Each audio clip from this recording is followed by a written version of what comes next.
কেউ সুন্দর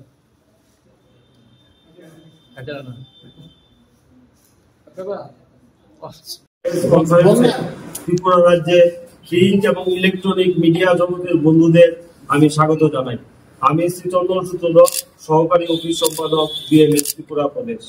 আমার সাথে মঞ্চে আসীন আছেন শ্রী উত্তম সরকার মহোদয়, সভাপতি ঠেকা মন্ত্রী সংঘ ত্রিপুরা প্রদেশ, শ্রী সেল্টু দাস, সভাপতি ত্রিপুরা রাজ্য সমগ্র শিক্ষা কর্মচারী সংঘ ত্রিপুরা প্রদেশ, শ্রী কংসরং রিয়াং, সাধারণ সম্পাদক ত্রিপুরা রাজ্য সমগ্র শিক্ষা কর্মচারী সংঘ ত্রিপুরা প্রদেশ, এবং শ্রী প্রণব রায় চৌধুরী, কোষাধ্যক্ষ ত্রিপুরা রাজ্য সমগ্র শিক্ষা কর্মচারী সংঘ ত্রিপুরা প্রদেশ।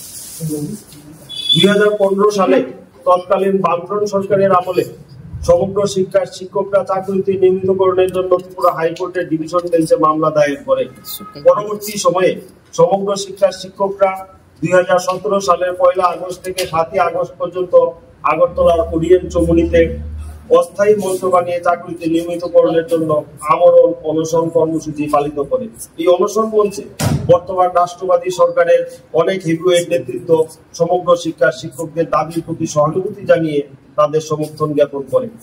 2018 সালে ত্রিপুরা বিধানসভা নির্বাচনের প্রাক্কালে ভারতীয় জনতা পার্টি তাদের ভীষণ ডকুমেন্টের 7 নম্বর পাতার 10 এবং 14 নম্বর পয়েন্টে চুক্তিভিত্তিক কর্মচারীদের নিয়মিতকরণ তথা সমগ্র শিক্ষা প্রকল্পের শিক্ষকদের চাকরির অনিশ্চয়তাগুলি দূরীকরণের কথা উল্লেখ করে। 2021 সালের 23 ফেব্রুয়ারি মাননীয় ত্রিপুরা হাইকোর্ট 2015 সালের দায়ের করা মামলার রায় দিতে গিয়ে রাজ্য সরকারকে সমগ্র শিক্ষার শিক্ষকদের নিয়মিতকরণের জন্য নির্দেশ প্রদান করে। রাজ্যের তৎকালীন মাননীয় শিক্ষামন্ত্রী শ্রদ্ধেয় শ্রী রতনলাল নাথ মহোদয়ের উদ্যোগে তখন সমগ্র শিক্ষার শিক্ষকদের জন্য একটি স্কিম চালু করা হয়। এই স্কিম মোতাবেক যে সমস্ত সমগ্র শিক্ষার শিক্ষকরা টেট এবং ডিএলএড কোয়ালিফাইড ছিলেন এমন 113 জনকে নিয়মিতকরণ করা হয় এবং বাকিদের জন্য নিয়মিত বেসিক এবং বাৎসরিক 3% ইনক্রিমেন্ট প্রদান করা হয়।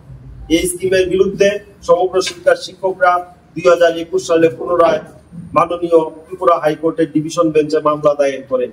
ইতিমধ্যে 2024 সালে সমগ্র শিক্ষার শিক্ষকরা ভারতীয় মজদুর সংঘের অধীনে ত্রিপুরা রাজ্য সমগ্র শিক্ষা কর্মচারী সংঘ নামে একটি ইউনিয়ন গঠন করে। 2024 সালের 16 জুলাই মাননীয় ত্রিপুরা হাইকোর্ট 2021 সালের দায়ের করা মামলা রায় দিতে গিয়ে রাজ্য সরকারকে নির্দেশ প্রদান করেন যে 29 জুলাই 2011 সালের পূর্বে নিয়োগপ্রাপ্ত সর্বশিক্ষার শিক্ষকদের নিয়মিতকরণ করার জন্য টেট এবং ডিএলএড এর কোনো প্রয়োজন নেই। 2024 সালে মাননীয় হাইকোর্টের ডিভিশন বেঞ্চের রায়ের বিরুদ্ধে রাজ্য সরকার সুপ্রিম কোর্টে এসএলপি দায়ের করে। আমরা মাননীয় সুপ্রিম কোর্ট থেকে এসএলপি প্রত্যাহারের দাবিতে তথা রাজ্যের সমগ্র শিক্ষার শিক্ষকদের নিয়মিতকরণের জন্য আগামী 12 নভেম্বর 2025 ইংরেজি বুধবার সমগ্র শিক্ষা প্রকল্পের অধীনে কর্মরত শিক্ষকদের এক সুবিশাল র্যালি নিয়ে রাজ্যের প্রাথমিক শিক্ষা অধিকর্তা মহোদয়ের নিকট এই বিষয়টি ডেপুটেশন প্রদান করতে যাচ্ছে। এই ডেপুটেশনে আনুমানিক শিক্ষকদের সংখ্যা 4000-এর উপর হবে আমরা আশা করছি। এই পরিপ্রেক্ষিতে আমি ত্রিপুরা রাজ্য সমগ্র শিক্ষা প্রকল্পের অধীন সমস্ত শিক্ষকদের প্রতি আন্তরিক আহ্বান জানাচ্ছি যে আপনারা সকলে এই ঐতিহাসিক কর্মসূচিতে সক্রিয়ভাবে অংশগ্রহণ করুন এবং আপনাদের ন্যায্য দাবির পক্ষে ঐক্যবদ্ধ কণ্ঠস্বরকে আরো শক্তিশালী করুন।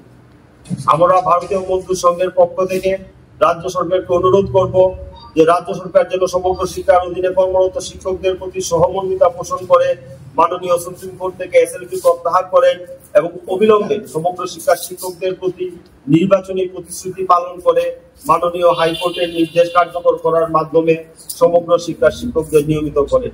ভারত মাতা কি জয়। ত্রিপুরা রাজ্য সমগ্র শিক্ষা কর্মচারী সংঘ জিন্দাবাদ। এখন পরবর্তী আলোচনা করবেন সংগঠনের রাজ্য সম্পাদক শ্রী সেল্টু দাস মহোদয়। শেফদের পছন্দ সিস্টার মশলা, যা মডার্ন টেকনোলজি এবং স্বাস্থ্যসম্মত। সিস্টার নিশ্চিন্তের প্রতীক।